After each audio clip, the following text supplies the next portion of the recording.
All right, so my talk today is on this issue of the ethics of religious practices and moral licensing.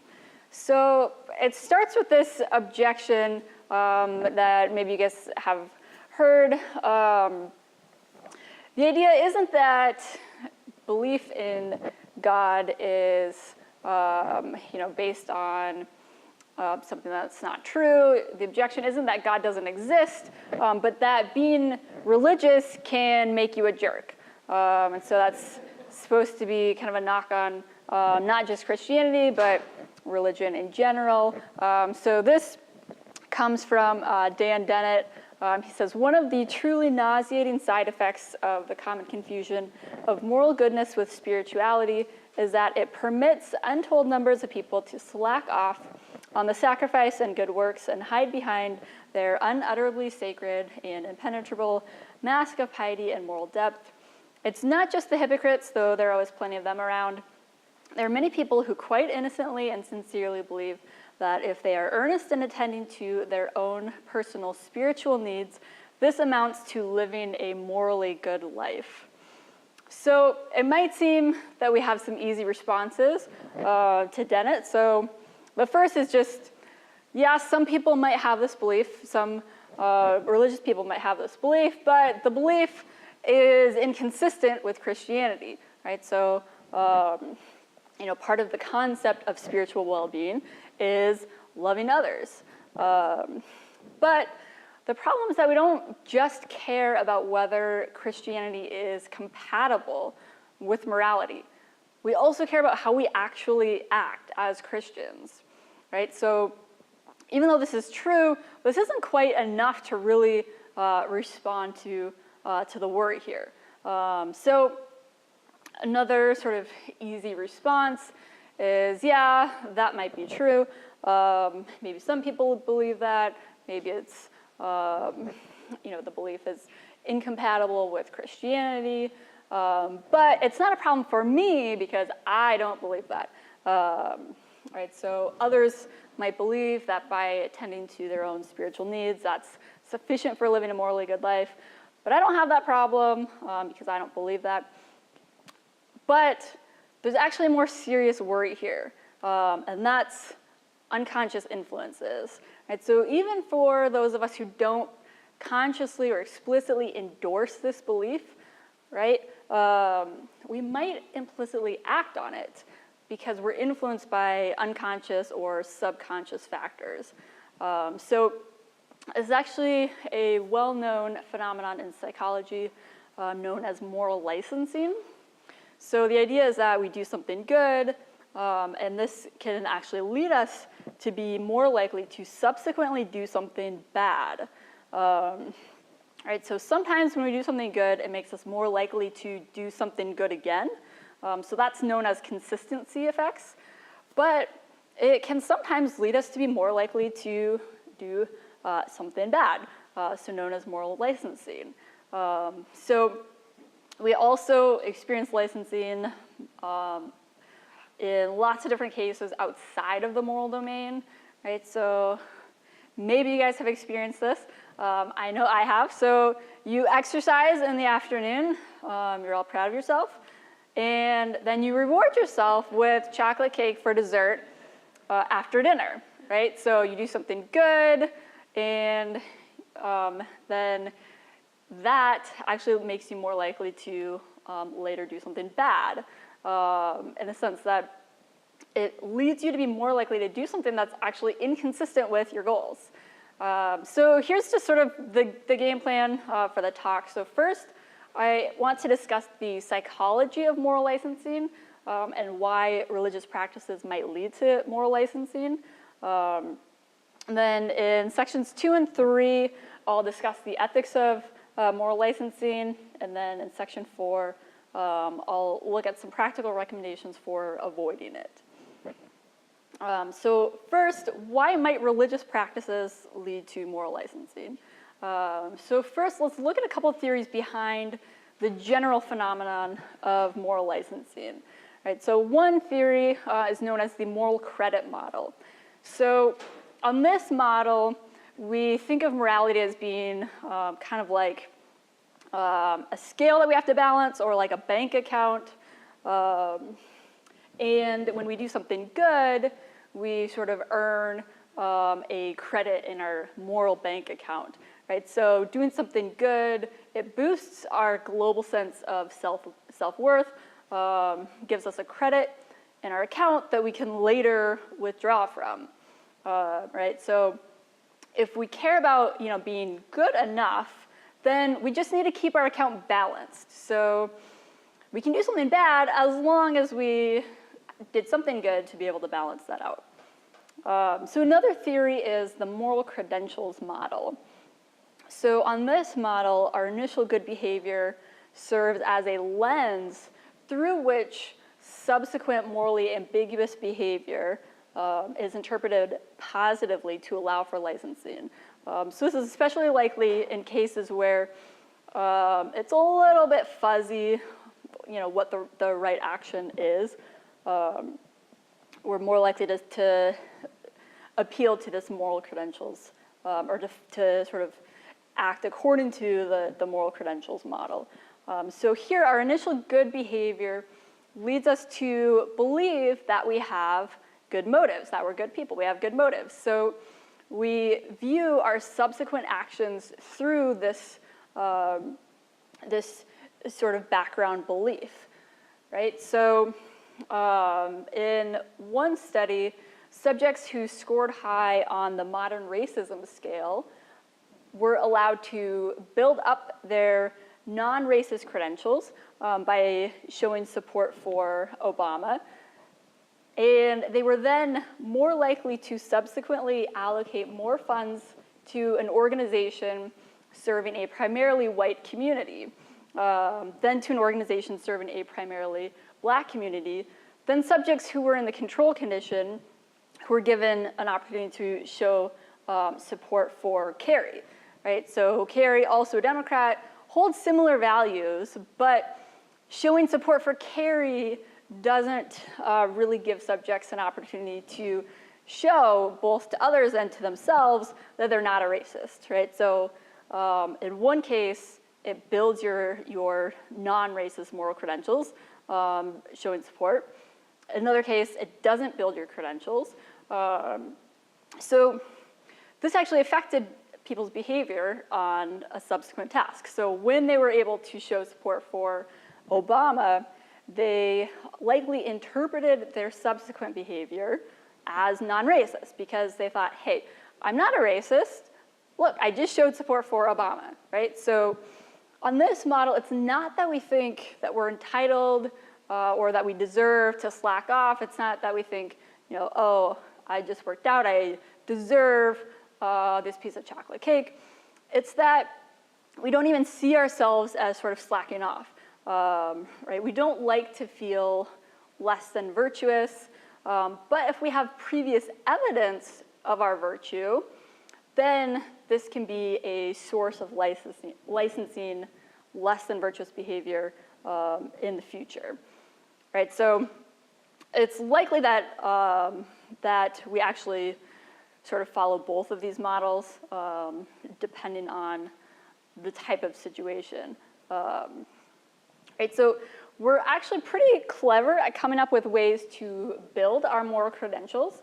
So we don't even have to actually perform a good deed ourselves in order to create our moral credentials. So we also feel licensed for bad deeds that we could have done but didn't, good deeds that we plan to do, good deeds that we imagine that we would have done if only circumstances had been different, and good deeds that our group members have done, right? So we are pretty good at building our moral credentials, which can lead to moral licensing in all kinds of different cases. So why would religious practices lead to moral licensing, right? So you might be wondering, these don't seem to be related. Why would the one affect the other? Well, for one thing, we can build up our credits and our credentials through unrelated actions.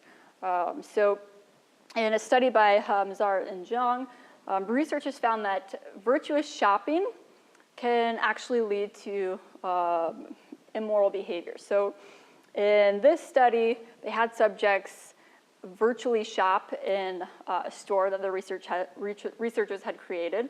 So they were told to select products that they would like to purchase that were shown on their screen, and they were told to fill up their baskets with $25 worth of products, and that some subjects would be randomly chosen to then actually receive the products that they put in their basket. So this gave them an incentive to actually pick products that they actually wanted.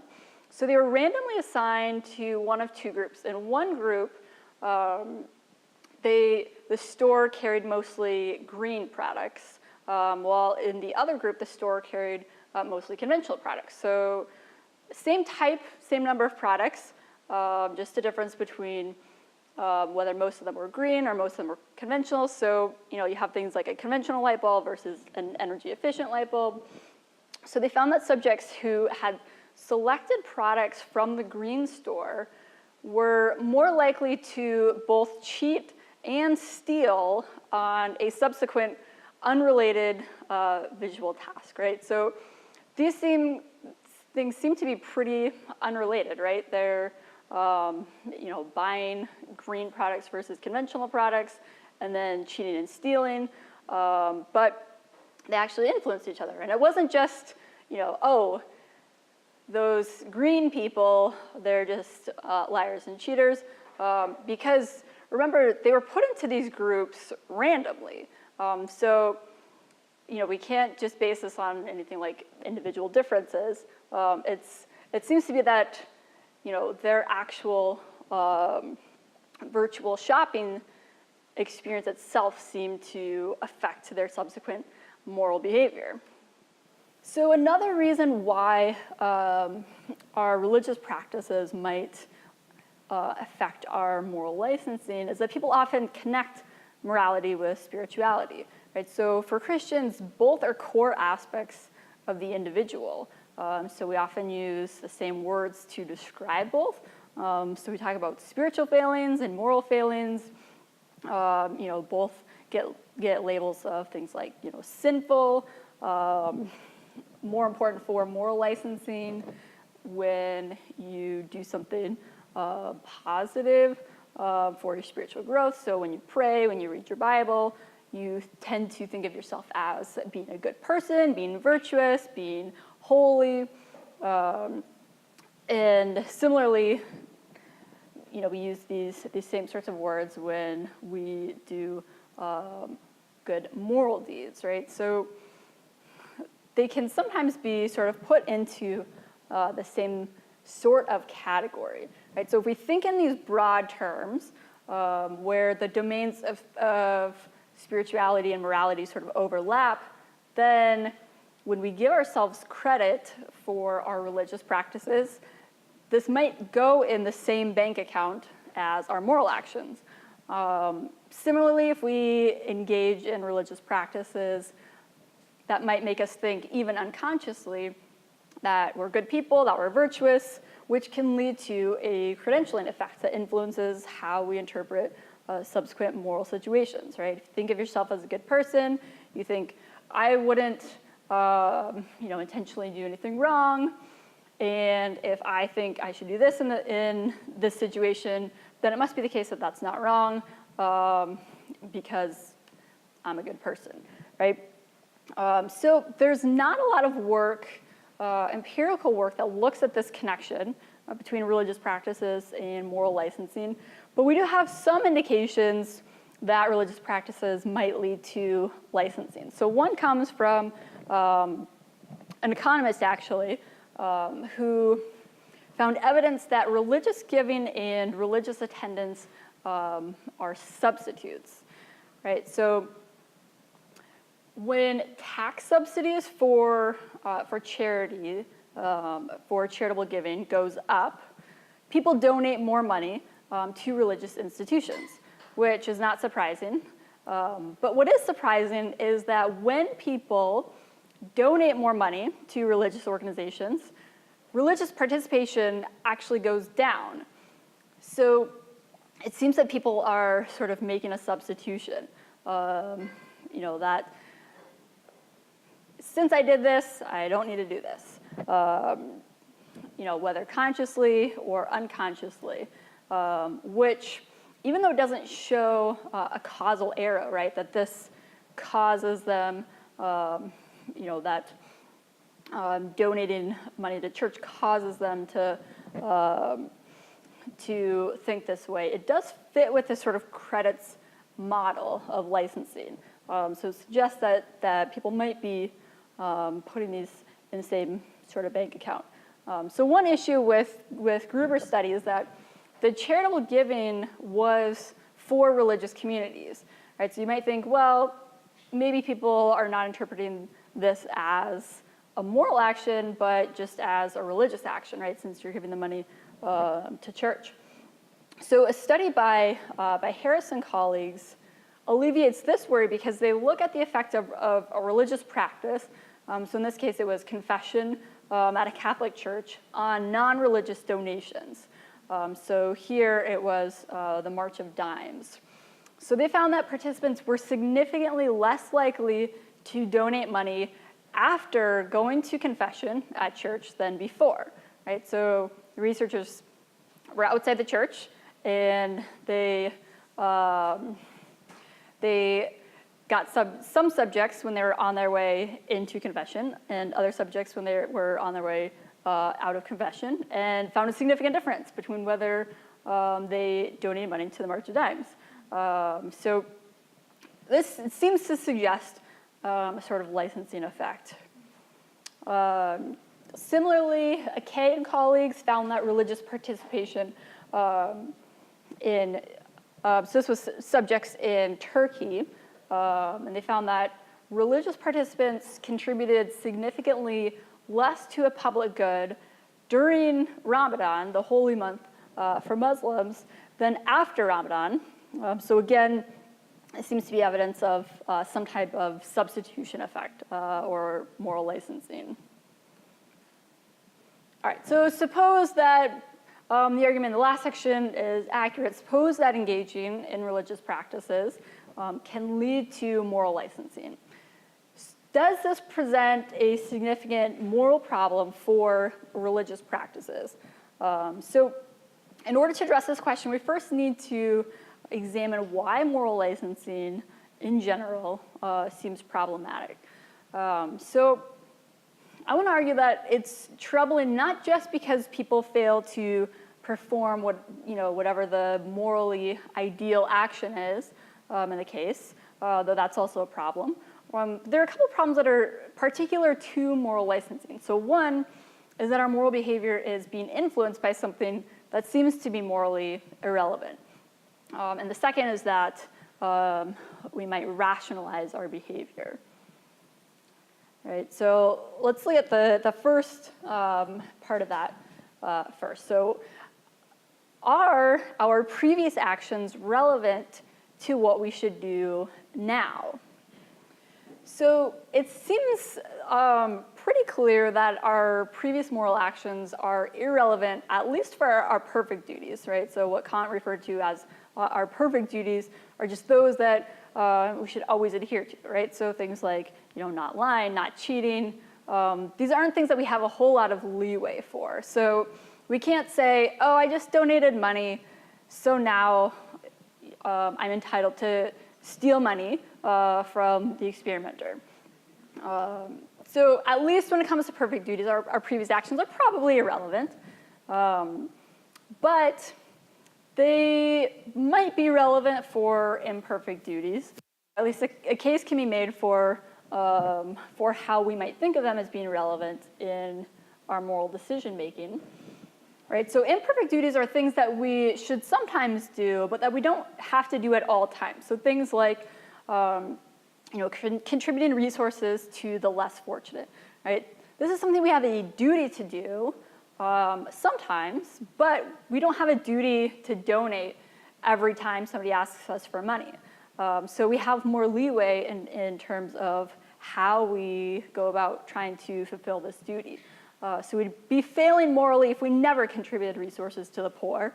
But just one situation where we don't contribute money doesn't show that we are moral failures, right? So even though our recent moral deeds might not actually make our current actions moral or immoral, it might be a useful heuristic for us if we have a hard time keeping track of our imperfect duties over time, right? So we want to make sure that we're meeting our imperfect duties and that we are at least sometimes, donating money.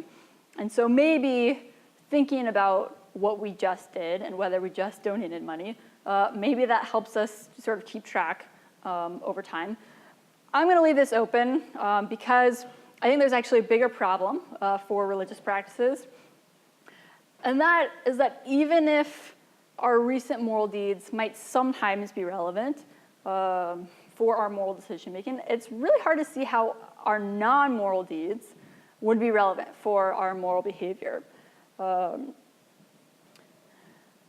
So if the behavior that leads to moral licensing is not itself moral, then how can it sort of balance out our subsequent moral skipping?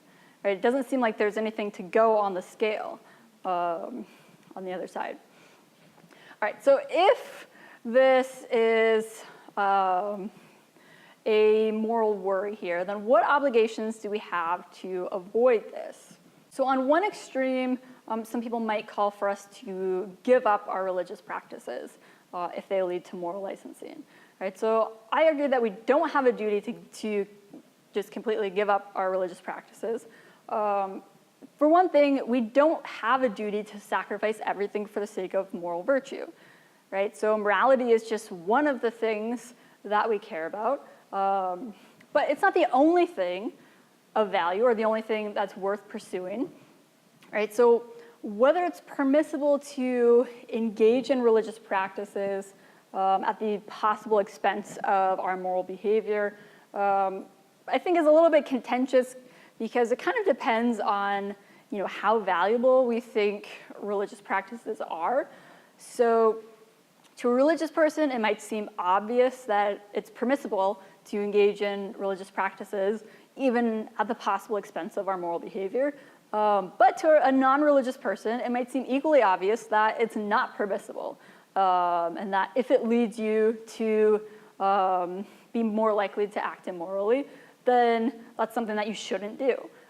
So I think in order to see the issue with less bias, it's easier to look at some non-religious examples, right? So instead, let's consider trying to lose weight or get in shape. So research shows that trying to stick to a diet or study for exams depletes our willpower. So we have a limited supply of willpower, and when we use up willpower to stick to a diet or to study for finals, then we're going to have less willpower to devote to avoiding moral temptations. But I suspect that most people are not going to want to say that people can't go on diets or study for their exams because it might lead them to engage in moral licensing, right? So I think we do think that there are things that we can still do, even if it might lead us to act unethically in subsequent situations. Right? So we don't have a duty to sacrifice everything for the sake of moral virtue, and I think religious practices falls under that category. Right? So because of the importance that religious practices play in many people's lives, the clear relevance to many people's well-being, I think that it clearly falls in this category of things that we don't need to sacrifice for the sake of moral virtue. So if we don't have a duty to forego diets or studying in order to avoid moral licensing, then surely we don't have a duty to avoid religious practices. So the second reason I think we don't have a duty to give up religious practices is that the moral sacrifice here is actually not as dire as it seems. So if we actually look at what the moral sacrifice is, it's really just the potential for moral licensing, right? So not everything that could lead to moral licensing does, right? So sometimes doing something good leads us to be more likely to do good things. Sometimes makes us less likely. So we're talking about the potential, not the guarantee that we will act immorally. Right? So how big of a cost this is for our moral behavior depends on the likelihood that our behavior will change, and it also depends on the degree to which our behavior will change, which I think is not necessarily that much. So even if there's a significant chance that it will affect our moral behavior, if it only affects our behavior a small amount, then it might not be worth foregoing the personal benefits that we might derive from our personal religious practices. Not even counting the benefits to our religious communities.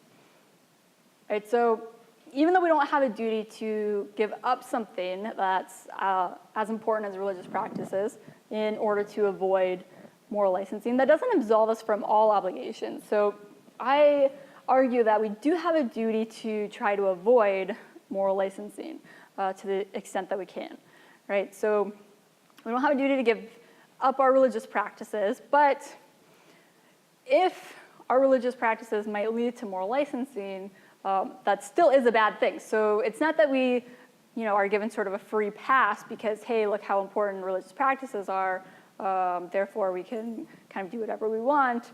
We still have to, we're still accountable for our moral actions. So it doesn't actually justify moral licensing, so we do still have this duty to try to avoid it. Right, so since moral licensing is problematic, not just because we perform a bad action, but also because we're influenced by morally irrelevant factors, and we might be engaging in moral rationalization, we should look at whether we have a duty to try to avoid either of these things. So we can't have a duty to completely avoid being influenced by morally irrelevant factors because this is just simply impossible in practice, right? So our moral behavior doesn't occur in a vacuum. We're influenced by things all the time. And it's really difficult for us to see what we're being influenced by. So here's just one example of something irrelevant that can affect people's moral judgments. So this is a study that Sean Nichols and I ran to look at the effects of framing on people's moral judgments. So we gave people 3 different moral dilemmas, and all we did was vary the order. So the first moral dilemma was a bystander trolley dilemma. So here you have this train, it's headed for 5 people, and you can pull a switch. This should just be one person over there. You can pull a switch and it will divert the train onto a sidetrack where it will only kill one person. And here, a lot of people say it's okay to pull the switch because you save 5, you only kill 1. So a lot of people think that's okay. But people's intuitions on this case are not quite stable. The second case, you can do a scan on a healthy visitor at the hospital that will kill that individual, but it's going to give you information that will help save 5 dying patients. And then the last case is a transplant case, so you can kill a healthy visitor at the hospital and take his organs and give them to 5 patients who would die without them. So we had participants say what they thought the morally right thing to do was. So half of the people were given the cases in this order, and half of the participants were given the case in the reverse order. So transplant first, and then scan, and then bystander trolley. So as we predicted, the order of the cases actually influenced what people thought the right action was in the trolley case, but not in the transplant case. Right, so some of our judgments seem to be pretty stable and not easily affected by other factors, including morally irrelevant factors, such as the order in which you're given the cases. But some of our moral judgments are not quite as stable, and they're influenced by morally irrelevant factors. So here's another example. So this is one of my favorite examples by Schnall and some colleagues. So they found that the presence of fart spray actually influenced subjects' moral judgments. So they had people respond to 4 vignettes that were related to moral judgments. They had 3 different conditions: a mild fart spray condition, the mild stink condition, lots of fart spray, so the strong stink condition, and no fart spray, the control condition. So they would spray this before they'd have the people come. So the people had no idea about the fart spray. They just knew that it smelled, or that it didn't smell. So they found that the smell actually influenced people's moral judgments. So mild stink and strong stink participants were significantly more severe in their average moral judgments than control participants were. Right? So you might think, well, a sense of disgust or repugnance, this might be morally relevant. Right? It can sometimes help us judge the morality of actions. But I think in this case, disgust is completely unrelated to the action. So in this case, it's completely irrelevant to whether the actions and the scenarios they were reading were morally wrong. So another really troubling thing is that participants were completely unaware of this influence. Right? So in each condition, only 1 or 2 participants out of 40 believed that their moral judgments were at all affected by any environmental odor. Right? So not only are we influenced by things that are morally irrelevant, but a lot of times we're completely unaware of it. So we can't have a duty to completely avoid being influenced by morally relevant factors, but we might have a duty to avoid them to the extent that we can help it. Right? So we might be able to have at least a rough idea of which moral intuitions we should rely on more than others, right? So in our order effects case, people's judgment of the transplant case were unaffected by the order, right? So those were very stable. People said in both conditions, absolutely not. You cannot kill a healthy visitor at the hospital and take their organs to save 5 other people. Right? So the order didn't matter there. And people reported being a lot more confident in these judgments than they were in their judgments of the trolley case, which were affected and influenced by order. Right? So the one that was less stable, people were also less confident about. So we might have some ways of maybe being able to avoid being influenced by morally irrelevant factors, or trying to address them, even if we can't completely avoid them. So a second duty that we might have regarding religious practices and moral licensing is to try to avoid moral rationalizations. Right? So even if we can't entirely prevent ourselves from being influenced by morally irrelevant factors, we can at least try to prevent moral licensing by avoiding using these influences as excuses, right? So it's one thing to have something irrelevant, morally irrelevant, make us less likely to help somebody. But it's another thing for us to actually rationalize that the morally irrelevant factor actually gives us a reason to not help somebody. So moral licensing is not always done at a conscious level, but when it is, we should do what we can to avoid it. So how can we do this? How can we avoid moral rationalization? How can we avoid being influenced by morally irrelevant factors when it comes to our religious practices?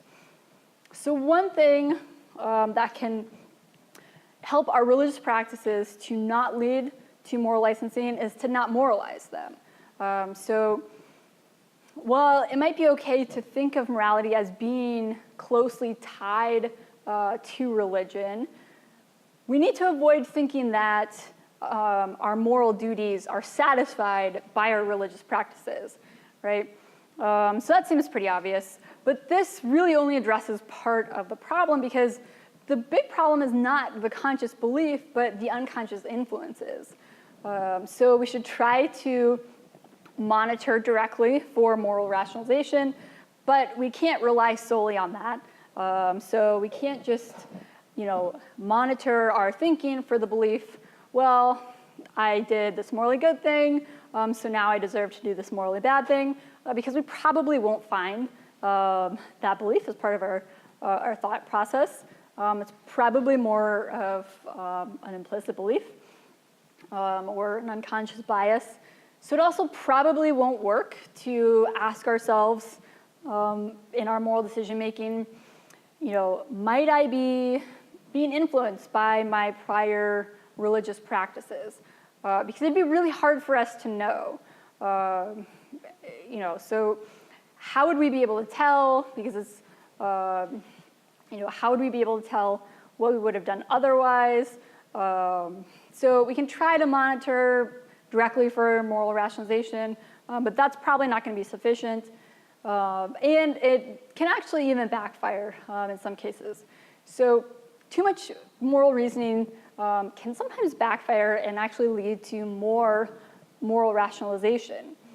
Right? So rationalization requires cognitive resources. So you need to be able to think to come up with plausible reasons to justify your sketchy action, whether to yourself or to others. So here's a study where they had participants read about a vacation at a Caribbean resort that had questionable labor practices, so sweatshop-like labor practices.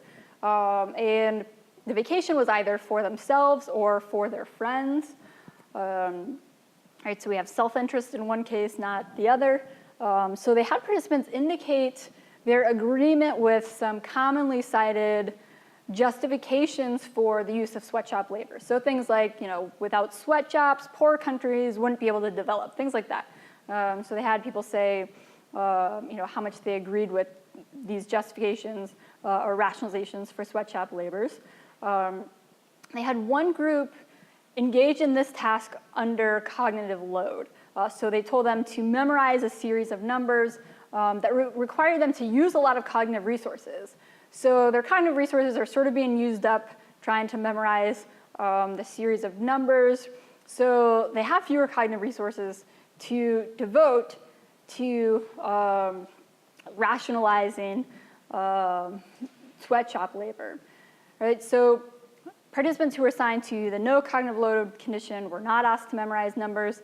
So they had, whatever their normal amount of cognitive resources were. So they found that motivated reasoning was reduced when subjects were under cognitive load.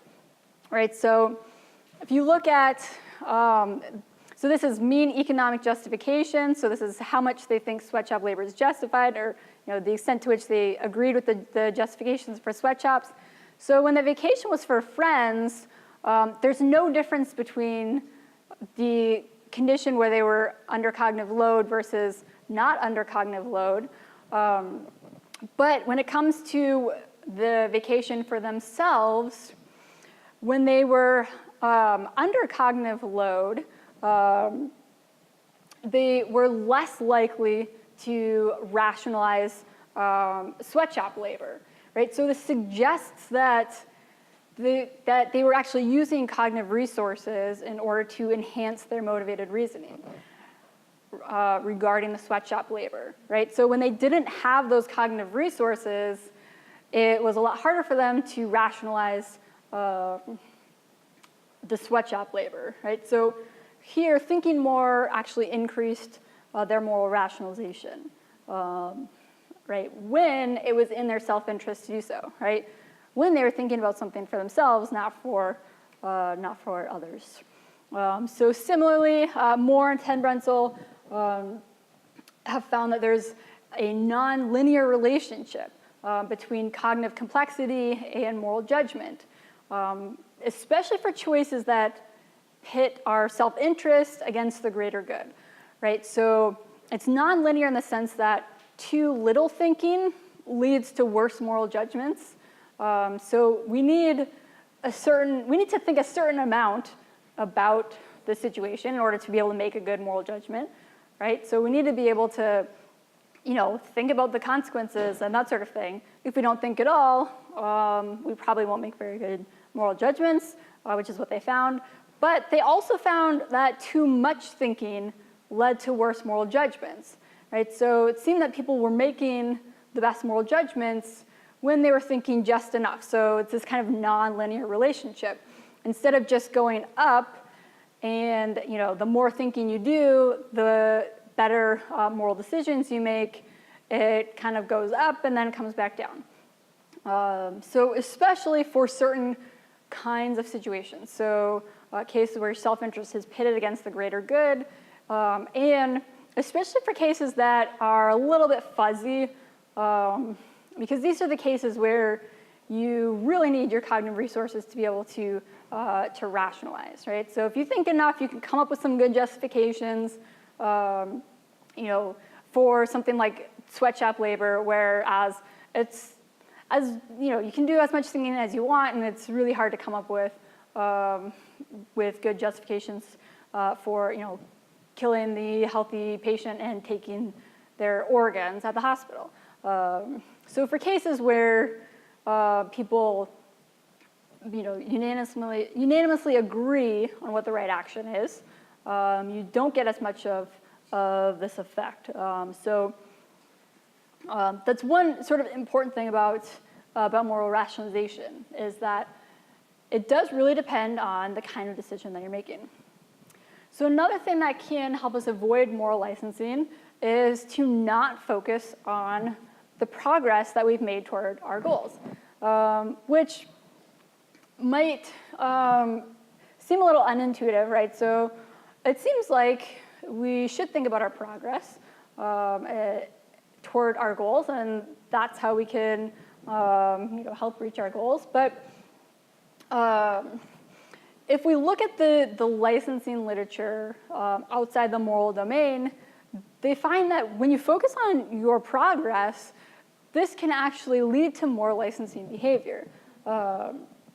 So in the study by Fishback and Dar, they had subjects think about their studying goals. So they had one group evaluate their level of progress towards their goals. And they had another group evaluate their level of commitment towards their goals.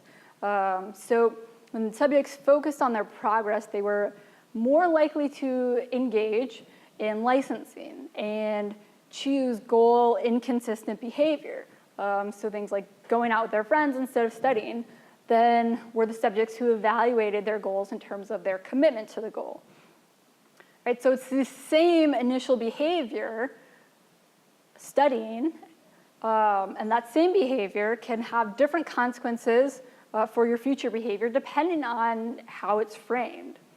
So instead of focusing on progress, we should focus on commitment to our goals and our identity, as somebody who cares about that thing. So in one study, Myers found that the environmental intentions of participants who had a strong pro-environmental identity were not affected by their prior green purchases, whereas participants with weaker pro-environmental identity expressed lower green intentions and concerns after purchasing green products as opposed to conventional products. So people who were not as committed to the environment were a lot more likely to exhibit this kind of licensing than people who were committed. People who were committed and who saw that as a strong part of their identity, were going to buy green products regardless of what they just bought. Where someone who's less concerned might think, hey, this is my part, I did my part. Now I don't need to, I've sort of met my quota for the day. So if we go back to the case study, so this is the Ramadan study. So they found that subjects were less likely to contribute to a public good during the month of Ramadan than outside of it. They found that effect was driven by the subjects with a low degree of religiosity, rather than those with a high degree of religiosity. So a plausible explanation for this is that people who are less religious were more likely to exhibit this kind of substitution effect, right? And think, I only have to do so much, and if I've already done one thing, then that's sort of enough to make me a pretty good person or a pretty religious person, right? So one key to avoiding having our religious practices lead to moral licensing is to focus on our commitment to our aims, rather than on the aim of just maintaining equilibrium. So this should make us less likely to feel licensed in either direction. So if we focus on our commitment to our religious practices, this should lead us to be less licensed by our positive moral behavior, right? If we're committed, then we're going to still engage in those religious practices regardless of what we just did. Likewise, if we focus on our commitment to morality, then we won't be as influenced by our prior religious practices. And if we look at a lot of these studies, it's not that we just find individual differences, which we do, right? So you're going to have differences in how committed people actually are to religious practices or to morality. But this is something that you can actually affect just by focusing on your commitment or by framing it in terms of your commitment. So it's not something that we can just say, well, I'm not actually very committed, so this won't help me at all. If we actually focus on our level of commitment, that in itself can actually help reduce licensing. Right, so just to sort of sum up, so we started with this worry that engaging in religious practices will lead to moral licensing, right? So the worry Dennett had, or that sort of comes from Dennett's worry. So this is problematic if moral behavior is influenced by morally irrelevant factors, and if we're engaging in moral rationalization. So what are our obligations to avoid these problems? Well, we don't have a duty to give up our religious practices, but we do have a duty to try to avoid moral licensing to the extent possible. So how do we do this? Well, we can avoid giving ourselves moral credit for our religious practices, avoid moralizing our religious practices.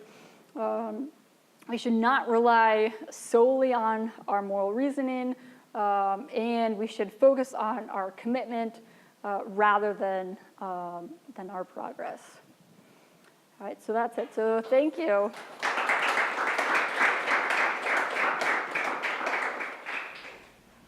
So thanks, Jen. I thought this was really, really interesting and really, really good and rich. So I have two questions. One sort of a suggestion, possible for studies that might be of interest to you for the paper. And the other is a sort of clarification question, kind of pressing on the thesis. So with respect to too much concerns about too much moral reasoning, are you familiar with these studies by Eric Schwitzgebel and others? Which ones? The ones that suggest that the moral reasoning, engaging in moral reasoning, sort of perfecting your moral reasoning either has an indifferent or adverse effect on moral behavior. So like the ones where they look at moral philosophers? Yeah. Yeah. Okay, good. Okay, so here's the pressing question. So in the paper, moral licensing is framed as, if we do good behaviors, engage in good behaviors, or what we perceive as good behaviors, we will end up, we can end up with engaging in bad behaviors. So that looks like so moral licensing, the way it's framed, looks like an issue about an act-centered, ethical evaluations. But in some of the talk, there was talk about virtue, right? So the character-centered bits of ethics.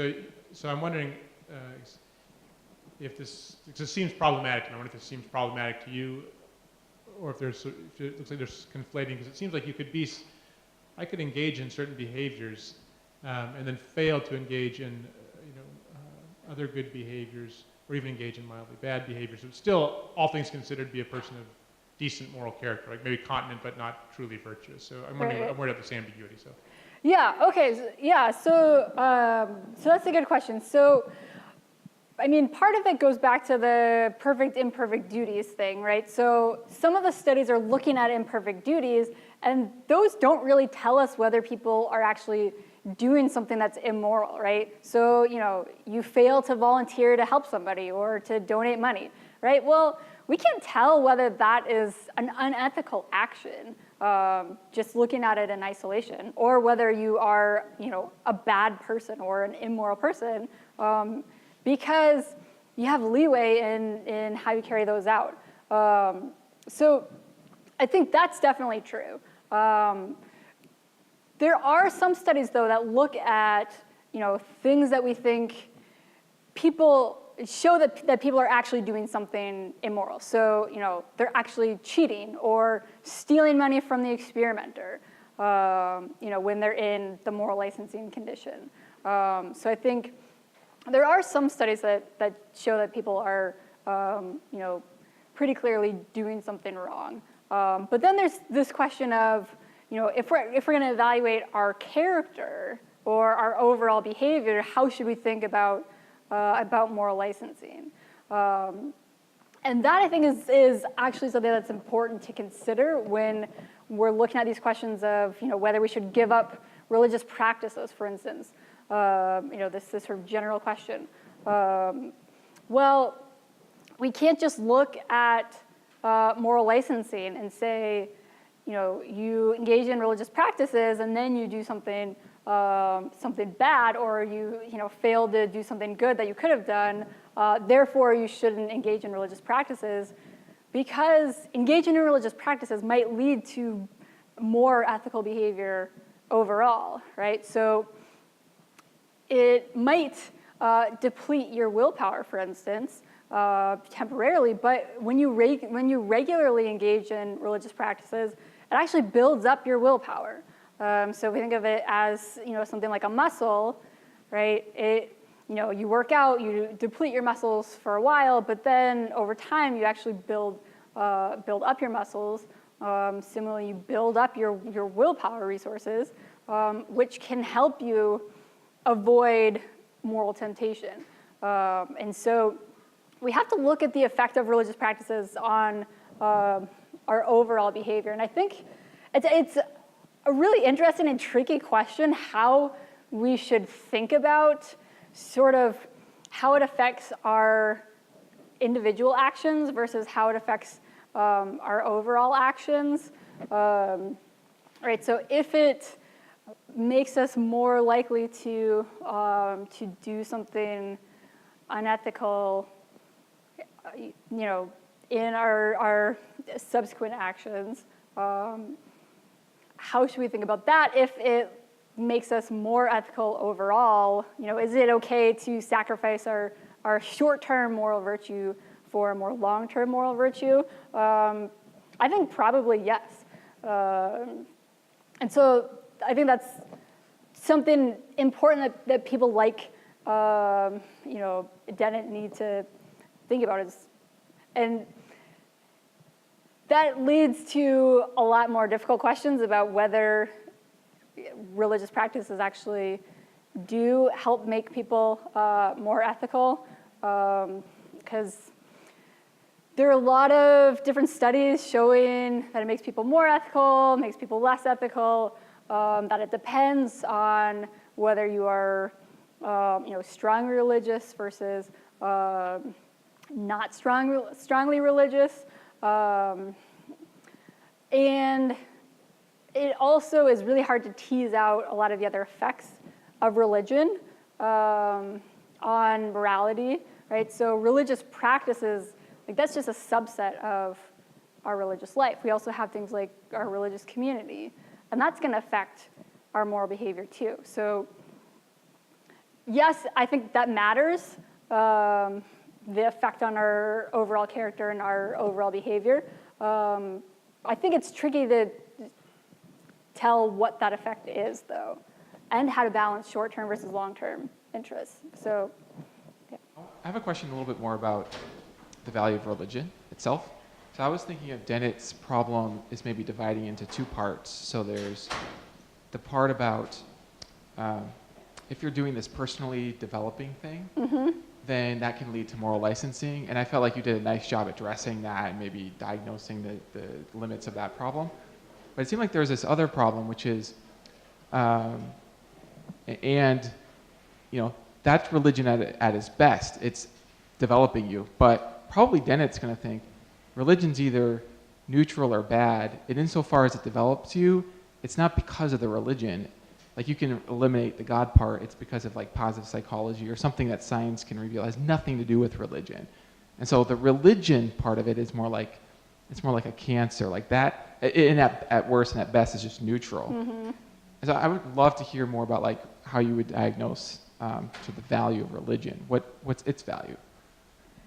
Yeah, so I think that's hard because it's really hard to tease apart the effects of, even if we just take something like prayer, right? So there's praying to God, right? So you believe that you're communicating with a being versus maybe meditation, which maybe you'll get a similar sort of,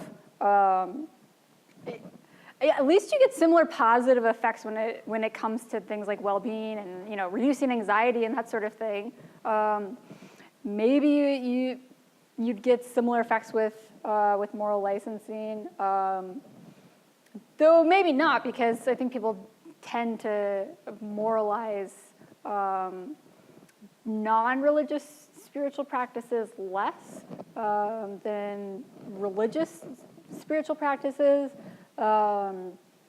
So, I mean, that might be a sort of difference. Are you aware of, are there studies that focus specifically on a form of meditation or prayer where you imagine being connected with some higher something, and that actually makes a difference?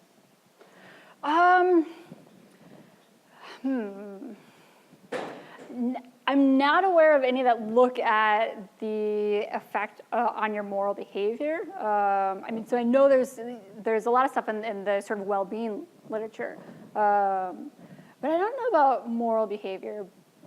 So there are some interesting studies that look at like religious priming and the effect of religious priming on morality. So when you give people a task where they have to like unscramble words, and those words are religious words versus non-religious words, that actually leads people to be less likely to do things like cheat, regardless of whether the person is actually themselves religious. So that's another thing that makes it hard to figure out exactly what the effect of the sort of personal aspect of the religious practices versus a lot of these other things, like thinking of like priming this God who's sort of watching your behavior, or that sort of thing. So yeah, I think it's really tricky to sort that out. But then you also have the sort of personal value aspect of it. So, extent that it's of central importance to your life, I think matters. in terms of what sort of obligation we have to, give it up. And so there, you're also going to get differences, especially between like high commitment versus low commitment. And yeah, I think it is somewhat interesting too how you get differences between high commitment and low commitment, religious people in terms of their licensing, and in terms of things like well-being too. So yeah, I think it is tricky to sort of tease apart all of those things. But yeah, I think this doesn't address Dennett's whole worry, which wasn't my aim. So my aim was to sort of look at this worry that's related to Dennett's worry, because you're right that Dennett has these other worries about the institution of religion and that sort of thing. So yeah, what I'm interested in is, for people who don't have this sort of consciously endorsed belief that, as long as I attend to my personal spiritual needs, then that's sufficient for being a morally good person. We do still have that problem, right? So that might be the low religious identity people. What do we do about them? But yeah, I think you have this concern for even people who don't consciously endorse that.